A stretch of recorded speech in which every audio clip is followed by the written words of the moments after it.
Have a seat, today's tea is bitter, but still sweeter than the price the villain in this story is about to pay. May's red ledger has just turned to a new page.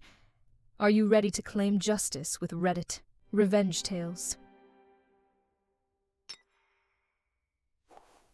What do you call it when you finally choose real love and it disappears in 8 months? Because that's what happened to me. I left my husband for another man, and now karma is hitting me. Not in some dramatic movie way, in the quiet, brutal way real life does. I'm sitting at the same kitchen table where I told my husband Mark I'm done. Same house, same bills, same routine.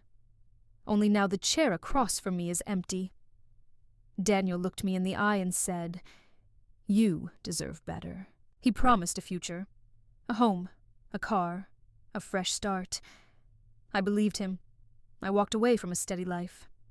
And then one day he said, "I can't do this anymore. No fight, no warning. Just gone." If this hits a nerve, subscribe, because what happened after he left was worse than the breakup. Now let me take you back to the moment I first started feeling invisible in my own marriage. After I said karma is hitting me, people assume my old life was miserable. It wasn't. It was steady. We had a house in Ohio, a driveway we shoveled every winter, a garage full of tools and half-finished projects. Mark woke up at 6 a.m. like a machine boots, on lunch packed out the door. He paid the mortgage. He kept the lights on. He knew trash day without checking the calendar. If the sink leaked, he fixed it before I even finished complaining. On paper, it was a good life, but inside the house it got quiet. Not peaceful. Quiet, just empty quiet. Like we were roommates who shared bills and routines. Some nights I'd stand in the kitchen staring at the same countertops we picked out years ago and think, is this it? And that question didn't go away. It got louder. At first it was small things. We stopped talking about anything that mattered. Our conversations turned into reminders. Doctor appointments, car insurance, what needed from Costco. If I tried to bring up my day, Mark would nod, half looking at the TV, and say, "Yeah, that's crazy." Like he was reading lines. We had 2 separate chairs in the living room. Same show on, same volume. Miles between us anyway. The kind of silence that isn't calm. It's heavy. You start hearing the fridge hum, the clock, your own thoughts. Mark used to ask, "You okay?" Not perfectly. Not often. But he asked.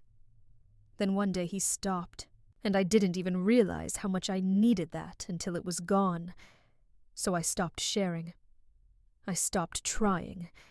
And slowly in my own home I started to feel invisible, which is exactly how Daniel got in. After a while I started rehearsing the same sentence in my head. I'm lonely. Not, I'm bored. Not, we need a vacation. Lonely.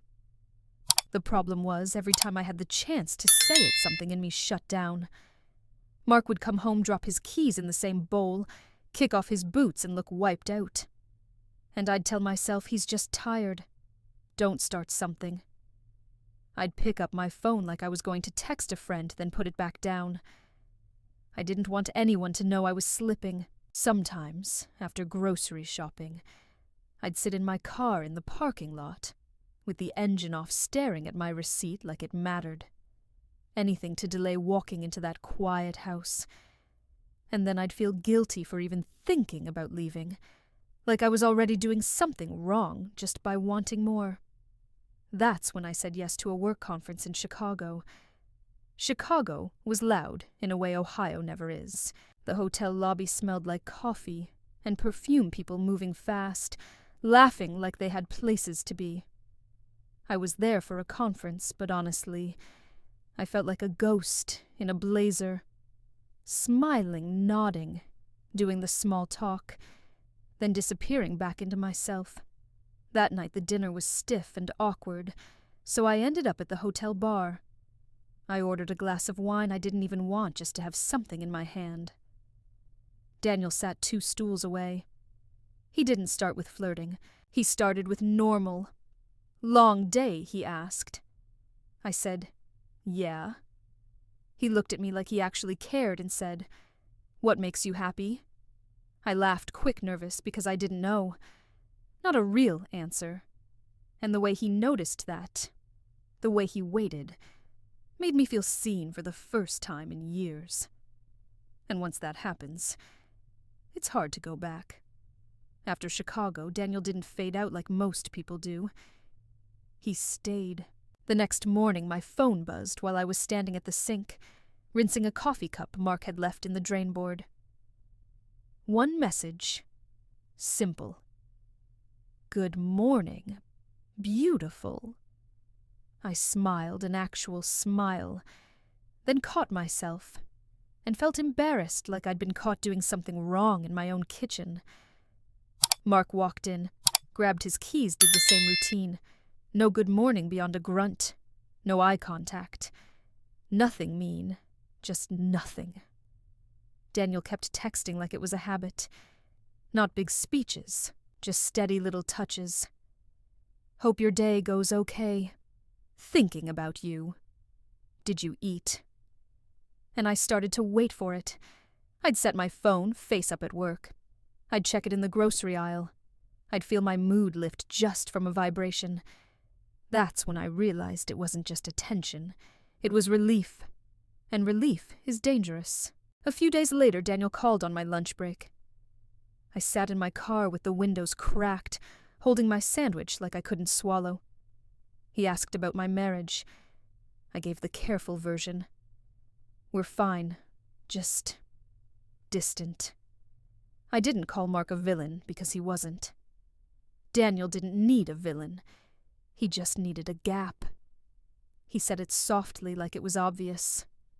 "Lisa, you deserve better." And I hated how good it felt to hear that. He told me I'd carried too much, that I'd spent years being the responsible one, the loyal one, the one who keeps the whole house running. He said, "I'll take care of you for once." No man had said that to me in a long time. Not like that. Not with focus. Suddenly I wasn't just a wife in a routine. I was a woman with a second chance. And once you start believing that, you start rewriting your whole life to fit it. After I started believing Daniel, I started editing my life. I'd read his messages, feel that rush. And then delete them. Not because Mark checked my phone, he didn't. I deleted them because seeing them later made me feel guilty, and guilt is loud when you're alone. I'd take calls in the garage with the door cracked, pretending I was just grabbing something. If Mark asked what I was smiling at, I'd shrug and say, "Work stuff." A small lie, the kind that feels harmless until it becomes your normal. One night, Mark looked up from the couch and asked, "Everything okay?" I didn't answer right away.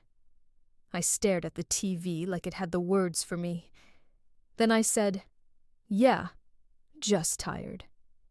And that's when it really started 2 versions of me living in the same house. I kept telling myself I'm not a bad person, but good people don't hide like that.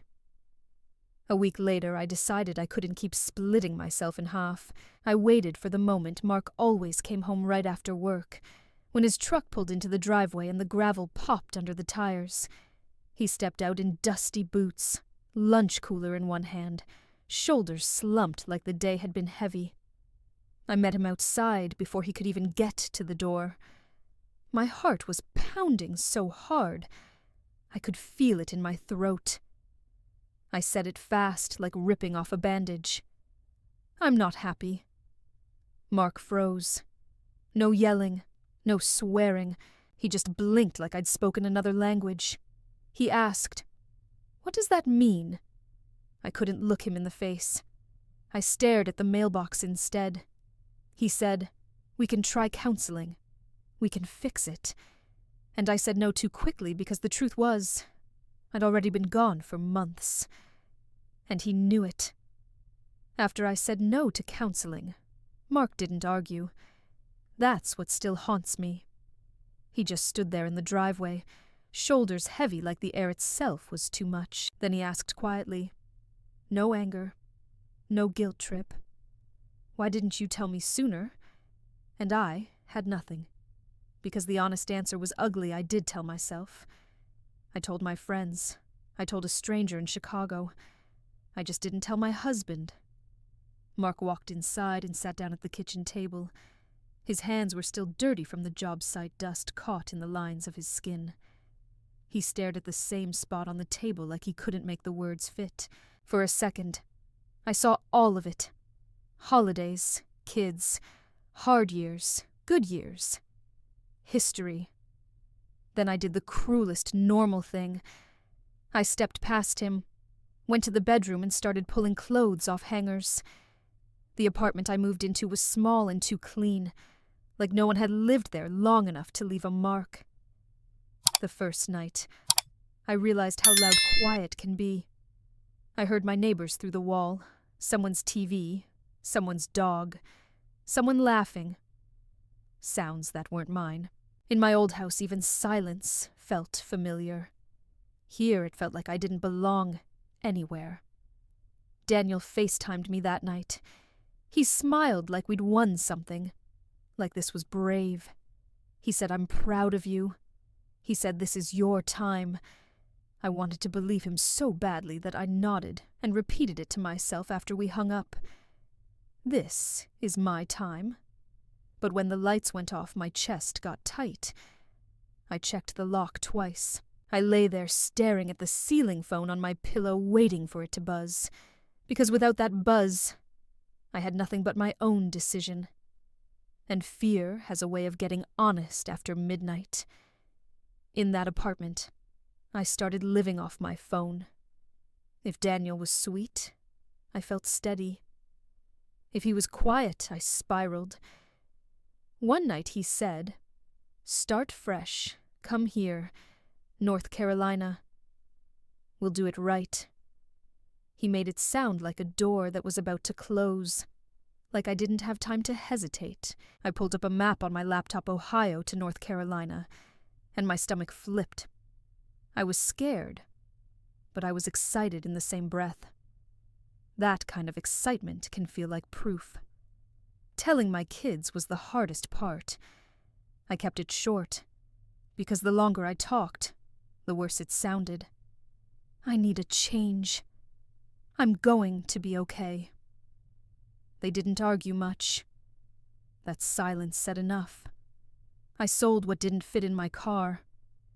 I boxed up the rest like I was packing away my old life. Then I signed a lease near Raleigh with my hand shaking, telling myself, this is my last chance to be happy. Once I got there, we didn't build a life with big speeches. We built it with errands. Saturday mornings at Home Depot pushing a cart past stacks of paint cans and ceiling fans. Daniel would hold up 2 shades of beige like it mattered, and I'd laugh because it did. We picked cheap curtains, a couch on sale from Ashley Furniture, a coffee table that came in a flat box we argued over for 20 minutes. We opened a joint checking account for bills, and I told myself that meant commitment. I watched him swipe his card for groceries and felt my chest loosen like I could breathe again. At night we cooked together. Nothing fancy, pasta chicken salads. He'd chop onions, then stand at the sink washing dishes, while I wiped down counters. Small, normal things Mark used to do without making me feel chosen. With Daniel, it felt different. It felt intentional. I remember thinking this is what I was missing, and that thought made everything I'd done feel worth it. Once the house started feeling normal, Daniel started talking bigger. Not in a someday way. In a specific way, like he'd already decided. He'd scroll Zillow at night and say, we could buy something like this in a year. He'd point at neighborhoods, school districts, drive times. He talked about a baby, like it was a fact, not a question. We'll figure it out, he said. Like my age was just a detail, and I let myself lean into it. That's the truth. I stopped doing the math in my head. I stopped listening to the part of me that whispered, "This is moving fast." Because moving fast felt like being chosen, like being wanted on purpose. One afternoon we were standing in the kitchen, and he wrapped his arms around me from behind and said, "We're going to be a family." I didn't correct him. I didn't slow him down. I said the most dangerous sentence a woman can say when she's already scared. "I trust you." A few weeks later, the boxes showed up. Not a couple. Not a suitcase. Stacks of them.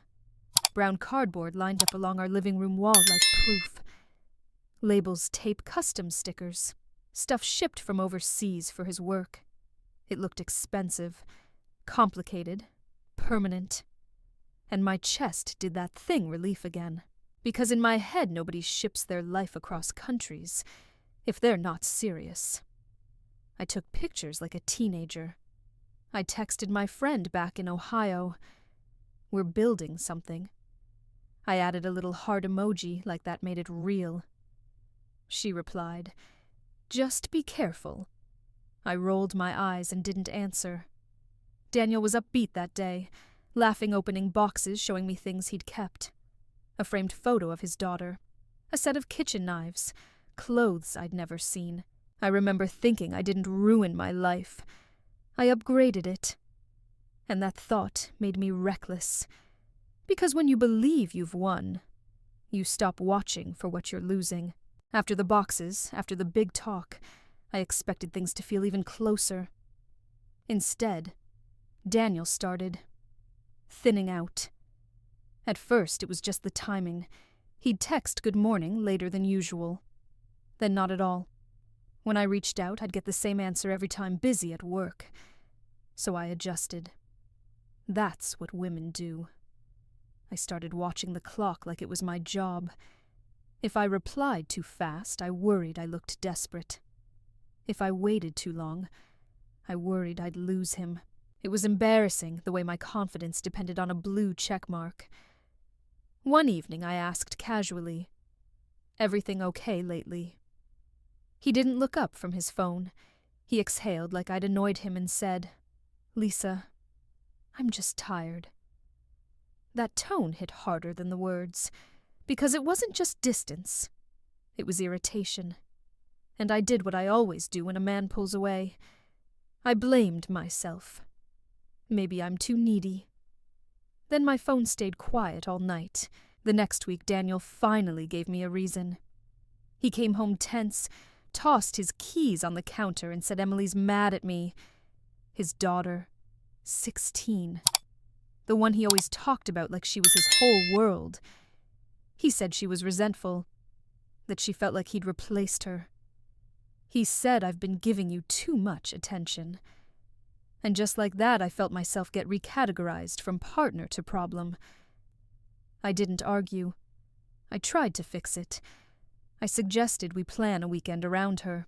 I offered to step back to give them space to make it easier. I started choosing my words carefully, like the wrong sentence could push him out the door. I'd lower my voice. I'd apologize for things I hadn't done. I'd act grateful for scraps, 5 minutes on the couch, a quick kiss, a half-hearted love you. And something shifted inside me. The woman who had just started fresh in North Carolina. She started shrinking. Because when you're fighting to be a priority, you stop feeling like one. By then, I was already walking on eggshells. So when Daniel brought up the age gap, it didn't even start as a fight. It started like a thought. We were in the kitchen. Me putting leftovers into containers. Him leaning on the counter, scrolling his phone. He said, "I've been thinking. The age gap is too much." I stopped with the lid halfway on, because months ago, he'd looked me straight in the face and said, age didn't matter. He'd said, "I like you. I chose you." He made it sound solid. So I asked quietly, "Why now?" He didn't answer right away. He stared at the floor like he'd lost something down there. Then he shrugged and said, "I don't know. It's just hitting me." But his eyes wouldn't meet mine. And that's when it clicked cold and clean in my head. This wasn't a discovery. It was an exit plan. Because when someone starts rewriting the rules, they're getting ready to leave. After that night, I started replaying everything like a security camera. The promises came fast, too fast. House, baby, forever. All before we'd even argued about something real. I'd called it romance. Now it looked like momentum. I remembered how he'd go hot and cold. A perfect weekend, then 3 days of busy. Big affection, then sudden distance like a switch flipped, and every time it flipped, I was the one trying to earn my way back in. I'd ask, "Are we okay?" I'd soften my voice. I'd rewrite my texts. I'd apologize just to keep the peace. That's not love. That's anxiety with a pretty label. The worst part was realizing how normal it became. I was living off tiny reassurances, one heart emoji, one miss, you one quick call. Like it proved the future was still real. Sitting there, staring at my phone, I finally said out loud to myself, I ignored my gut. And once you admit that you can't unsee what's coming, after I admitted to myself I'd ignored my gut, I started watching Daniel the way you watch weather when you know a storm is coming. That night, he didn't sit down to eat. He stood at the kitchen counter with his arms crossed like he was bracing for impact. I was packing leftovers into plastic containers, trying to act normal because I didn't know what else to do. He said, "I'm losing myself." I didn't respond. I just kept pressing lids on too hard. Then he added, "I stopped doing things I enjoy." Like I'd stolen his hobbies. Like love was a job he clocked into. And then he said the sentence that made the room go quiet in my head. "I don't see a future." I waited for my body to react. For tears. For panic. For anger. Nothing came. I just felt numb, like my brain shut off the pain to keep me standing. I looked at him and realized he wasn't asking for help. He was delivering a decision. When my feeling finally came back, it wasn't rage. It was desperation that tried to sound reasonable. I said, "Okay, then let's do something. Let's get help." I suggested therapy, couples counseling, even one session just to slow this down and understand what happened. I told him we could make a schedule around Emily. We could set boundaries. We could give her more time without turning me into the enemy. Then I asked the question I never thought I'd have to ask a man who promised me a future. "What do you need from me?" Daniel stared past me like he was already somewhere else. He said things that sounded polite, but meant nothing. "I don't know. I just need space. I need to figure myself out.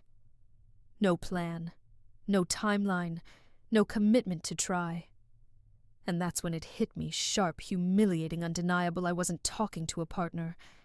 I was begging someone to stay.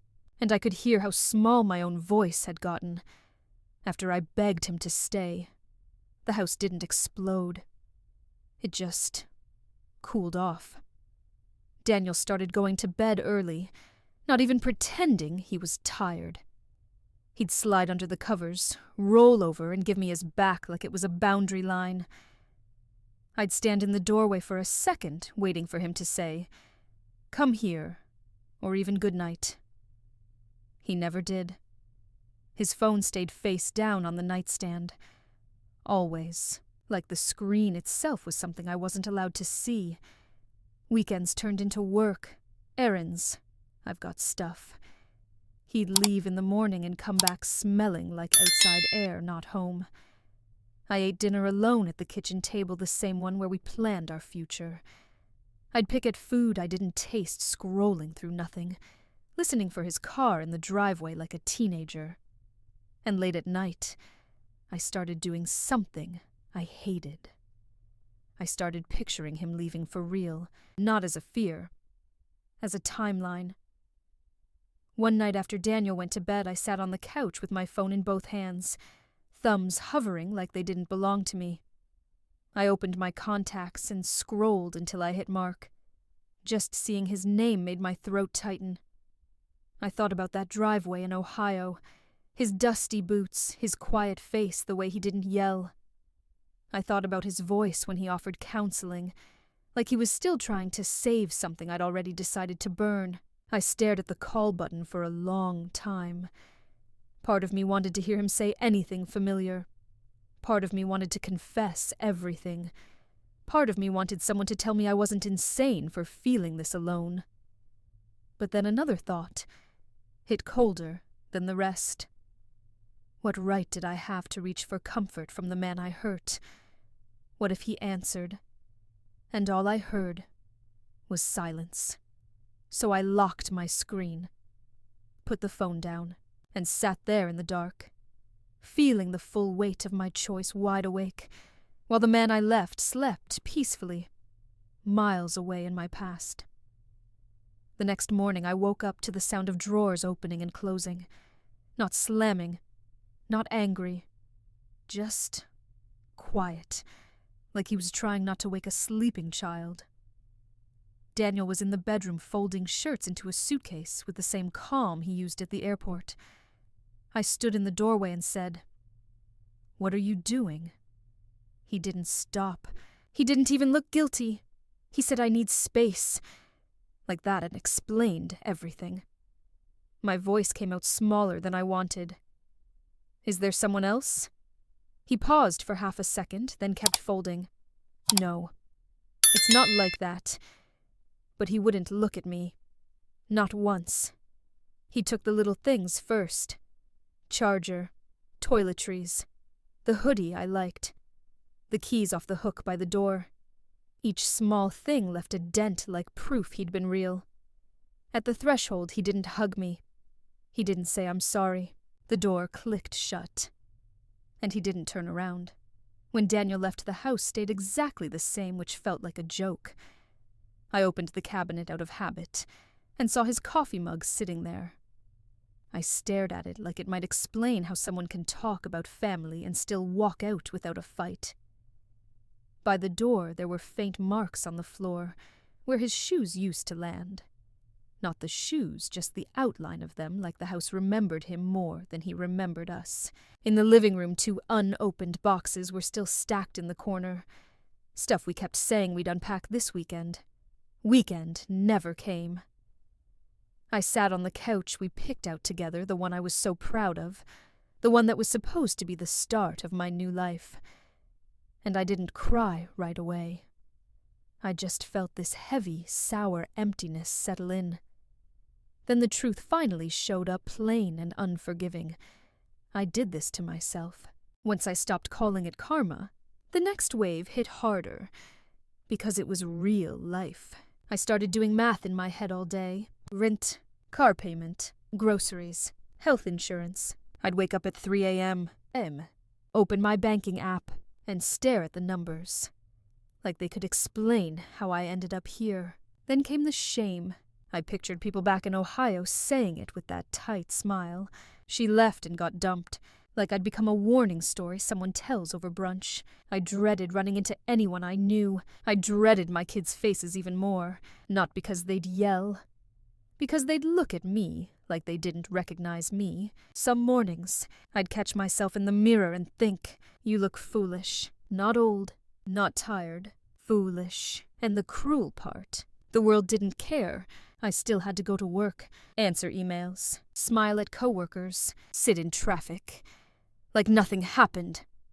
While inside, I felt exposed, broke, and completely alone. For weeks, Daniel's voice kept replaying in my head. "You deserve better." He said it like it was a promise, like saying it out loud made it true.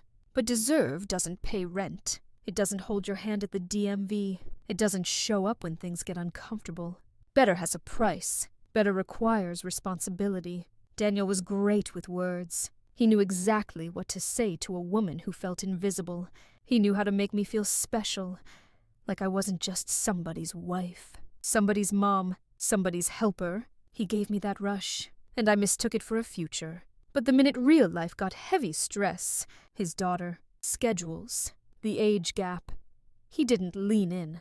He leaned out. Mark didn't talk like that. Mark didn't sell dreams. Mark just showed up. And the most painful truth is this. I traded safety for the feeling of being special.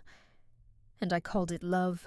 To replay every choice until it crushed me. But self-hate doesn't fix anything. It just keeps you stuck. So I started with the only thing I could do. Tell the truth. Not the pretty version. The real one. I made a choice. I hurt someone. I believed a fantasy. And I'm living with the results. Then I started noticing what I ignored before. Sometimes I wasn't unloved. I was bored. Sometimes I wasn't abandoned. I was unheard. And I never said it out loud in a way that could be worked on. I wanted Mark to read my mind. Then I punished him when he didn't. I can't rewind time. I can't unsay I'm done.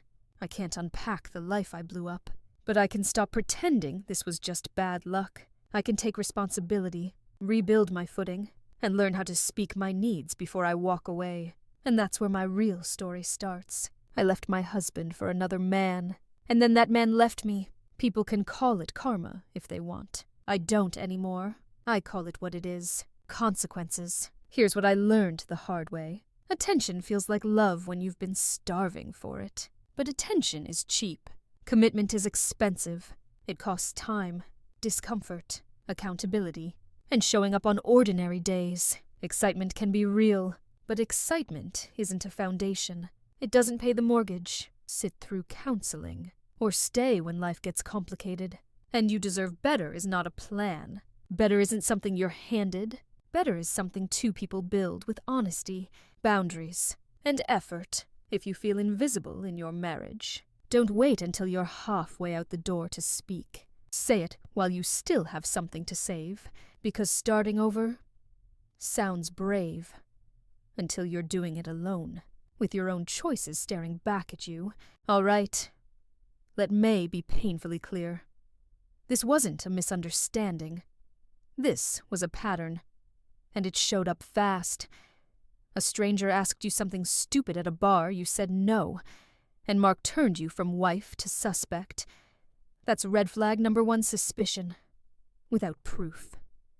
Then he started the classic toxic combo, moving the goalpost, demanding the truth after you already gave it, and treating your calm as evidence. That's not concern. That's control wearing a suit. And when someone blocks the exit, when your I need air becomes why are you running, that's not love. That's a power test. The moment he rewrote the story, you pushed me, you escalated. That's gaslighting 1. Oh, 1. Not loud, not messy, just cold, tidy cruelty. So here's your takeaway straight up. Your no is a full sentence. You don't audition for basic respect. You don't negotiate reality with someone who benefits from you doubting yourself. If you're hearing this and your stomach drops, trust that. Red flags don't get greener with time. To the villain of this story, karma doesn't need your permission. It just keeps receipts. And to you, sweetheart, this debt, May clears it. But remember, these eyes are always watching. Don't let your name end up on May's blacklist next episode. Hit subscribe, because around here, justice doesn't show up late. It shows up ready. A final note from the library. While these stories find their roots in the halls of Reddit, they are artistically reimagined to speak to the heart. Any likeness to reality is mere coincidence. The emotions, however, are very real. Walk with empathy, and let justice lead the way. Thank you for watching.